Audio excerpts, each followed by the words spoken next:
And today we just gonna take a look at an updated look at a talent developer, strategist, and architect. So, we've been playing the game for a month, so I just wanted to make like an updated video, just kind of like I did with CEO and Program Builder. And if you haven't seen that video, make sure you go watch that. I dropped that a couple days ago. Also, appreciate the support, liking all the videos, watching all the videos, subbing up. We are now at 600 subscribers. So 600 subscribers. So shout out to y'all for doing y'all thing. I'm gonna keep trying to put out content. We got Madden, 2K, Black Myth, Wukong. So we got a lot of stuff coming out, but appreciate y'all still supporting the channel and holding me down. So the more y'all support, I'm gonna keep putting the videos out for y'all. So um, keep doing what y'all do. And since y'all like goals, we're gonna do 25 likes for this video. 25 likes for this video. Uh, 25 likes. Let's do 25 likes. All right. So anyway, so we're gonna go to each section and kind of just explain what's going on, how we feel about everything, well, how I feel about everything, and then, like I said, y'all put in the comment how y'all feel about it as well. So we're gonna get into strategist. So strategist basically is all about just complimentary boosts to visits. Um, you know, complimentary boosts to visits are basically like if you got a quarterback, you send them with a running back, receiver, tight end, O lineman, D line, you send them with a D linebacker, DB, whatever. So um, they could work. Um, it is nice to get a boost for it.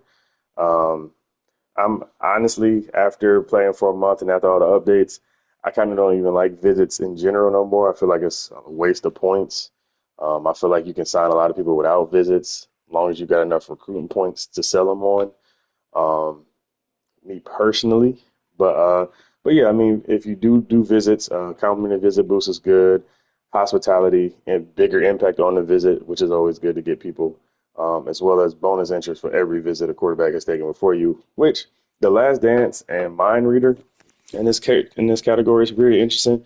So Last Dance actually it so basically with Last Dance, and I'm in a user dynasty with 32 users. I did just win the championship with SMU. So if y'all want some online dynasty content where I show y'all week to week with 32 users and not just recruiting against the computer, I got y'all as well. But basically, and we got an instant commit. But so basically, if Julius Warrior goes on 6 visits with 4 other users before he comes to me, I get a bonus for every user that sent him on a visit before he came to me. So this is more beneficial for people who, if you're recruiting and you don't really care about the visits, or you visit like week 8, week 9, week 10, then that's a little bit more beneficial. But if you're somebody who likes to get your visits out the way quickly, then that really ain't all that. As far as Mind Reader, so if you look to your right, Mind Reader is for the development trait. So after you send them on a visit, you can actually see what their development trait is, which is useful if you can get them on a visit. But like I said, a lot of times people commit before their visits. They don't even get the visit. So it could be a hit or miss badge or ability. But, for those of you who like want to, dive all into recruiter builds, it's something that it would be nice because maybe you get to a point where you've recruited these top 5 classes and now you just want the cream of the crop. You know what I'm saying? So now you just use development trait and mind reader to make sure you only picking specific people. And also I am going to be trying to do a road to 99, like try to get to a 99 overall team soon. So I'll be dropping videos on that as well. But yeah, so between the boost for every visit and development trait, strategist is good, but like I said, it's more geared towards if you're doing like a recruiter type build. Like if you got a recruiter type build, it's really good for that because it goes hand in hand with recruiter. But if you don't have the recruiter type build, it may just be a waste of points.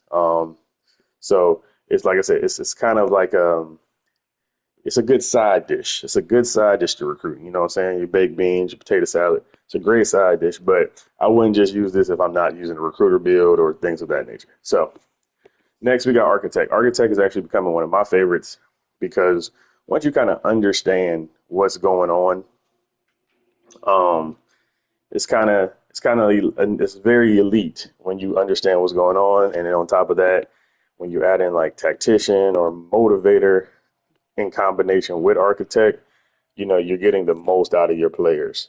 Um, and also, what I'm saying, um, it's just a very unique coachability tree. So to go through this, so the first one's pretty self-explanatory. You got the coach earns additional XP in game. So that's just literally rushing touchdown, passing yards, pass touchdown, all those numbers that pop up on screen when you're playing in game. You get bonus XP for doing those goals. So that's pretty easy. And then limitless, you got limitless, which is a chance to increase a random skill cap when leveling up. I'm gonna show y'all what the skill caps look like real quick. Because like I said, this is an updated video after a month and a half, so I have a better understanding of everything. So I just want to say for the people who still don't understand it, this is the video to help y'all out. So a skill cap is this. So wow, so he's actually kind of nice. But so you see his skill cap for speed right there on quickness. He has a bar. That is your skill cap. So when you get to a certain point, you want to be able to unlock all your skill caps when leveling up. So in this instance, when his bar, which is that red bar under Preston Stone 91 overall, when his bar gets to the top, Limitless allows you to, by a chance, to get this bar removed when leveling up. So in turn, he could actually get faster than he's supposed to be. So, and it only does it for the best skill cap. So naturally, since he only has one skill cap, it's pretty easy for him. But the best skill cap is normally the one with the lowest amount of bars. So I'm gonna try to use somebody with a little bit more bars. So for him, it would be elusiveness, IQ, or health, because those would be his best bars when he leveled up. So if Kevin Jennings leveled up, he would have three options of getting one of these removed. Now, I don't know how high the chances are. I don't know the percentages, but again, just kind of explaining what it does, because like there's still people out here who may not understand exactly what's going on or, how to do it. So that explains limitless. And then can't stop, won't stop. Pretty self-explanatory as well. You just get a bonus XP for every 3-game win streak. So let's say you play a season, you're 12-0. So that means you got bonus XP 4 times because you got a 3-game win streak. So every 3-game win streak, you get bonus XP. And then last but not least, you get a chance to increase your best skill cap with the conference or national title. So again, pretty self-explanatory. I already showed you what the skill caps are, but now if you win a conference title or a national title, you also could get those increased. So pretty much Architect is just maxing out players to their best potential. It's not saying that they're going to be 99, but it is saying that basically you're getting so much XP, and when you're leveling up, that you have that potential to be the best player you can be. And when you're trying to get like a 99 overall team, 95 overall team, it's one of them things where it's like architect in combination with tactician, in combination with motivator, you're going to get the most out of every player that comes to your school, and that's all you want. You want your seniors all to be 90, or you want your normal trade guys to be looking like they're elite and impact players. So, you want to stack XP as much as you can in this game and get them as good as you can, as quickly as you can. So, in terms of architect, I think this is like an A tier coaching tree. Like I said, I would use this, like I said, in combination with that motivator, in combination with that tactician, things of that nature. Because, like I said, with tactician, you do have the everybody eats with the X gain, the increase all XP gains. So if you did everybody eats on top of the architect, you're really getting that XP going, as well as, motivator also gives you the all season training boost. So, like I said, architect is definitely one of those ones where if you're trying to get the most out your team, most out your players, I would definitely use architect. I've been using architect a lot in these last couple builds for sure. So, yeah, definitely one of the good ones. And then last but not least, we're gonna go over talent developer. So talent developer, like I said, this is also a pretty straightforward as well. So quarterback transfers are more interested. Like I said, we're just gonna go through each one, how I feel about it. So quarterback transfers are more interested. I mean, that's pretty self-explanatory. Your transfer portal players are more interested at positions you pick. So, people want to come to your school because of talent developer. Pretty self-explanatory. I mean, if you've been playing, you know what that is. So the interest boost for QB recruits when a quarterback hits a skill cap. So reach your potential basically means for every time you get an XP boost and somebody maxes out their skill caps, which we know what the skill caps are. So when somebody maxes out their bar or hits the bar, you know, you get interest boosts for quarterback recruits. Now, you may not notice it because, like I said, you're playing through a season. You're not really caring what what position hits a skill cap during the middle of the season. But you know, it is something where you could get boosts based on your players leveling up. So it's a nice little 1-2 punch where it's like, hey, I'm just playing the season going crazy, but thanks to me going crazy, more people want to play for me. So that's like it's like you get a gift without even knowing you're getting a gift. It's like a secret Santa, you know what I'm saying? So it's like, hey, you're doing your thing, and now more recruits want to come to your team because you're doing your thing. So, like I said, it's kind of out of sight, out of mind, but it's something nice to use. It's something nice to have.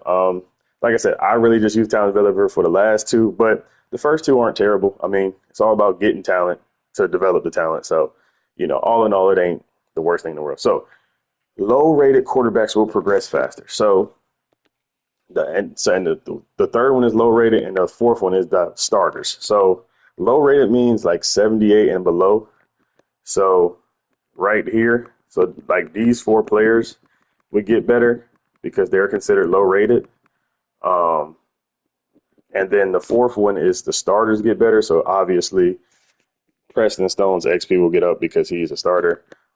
Same thing here. The 74ers and lowers would get XP quick, and then the starter would be the one who gets the good rate. So just keep that in mind. Luckily, you see this is year two SMU. As you can see, I got some recruits with 99 speed, 98 speed, 99 speed. So we usually gonna be throwing the ball, but as you can see, my whole team is pretty much low rated right now because this is year two. Um, but yeah, like I said, like 78, 77 or lower is lower rated. So for a team like this, that would be perfect for me because I have a lot of low rated players. So talent developer would be great for a team like this because I don't have a lot of people meeting those thresholds. But you can double up because if you put a low rated player and make him a starter, you would actually get XP for both.